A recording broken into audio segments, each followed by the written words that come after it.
ही शिजवलेली सालीची मूग डाळ, हिचं कॉम्बिनेशन कोबीसोबत एवढं भन्नाट जातं ना, मस्त होते ही भाजी. कोथिंबीर, टोमॅटो, कांदा, लसूण, बेसिक गोष्टी हव्यात.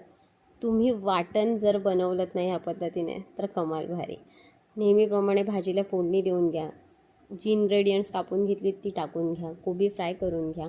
वाटण छान परतलं पाहिजे, त्याला चांगलं तेल सुटेपर्यंत. आणि भाजी शिजल्यानंतर एवढी चमचमीत दिसते आणि चवीला तर एकच नंबर.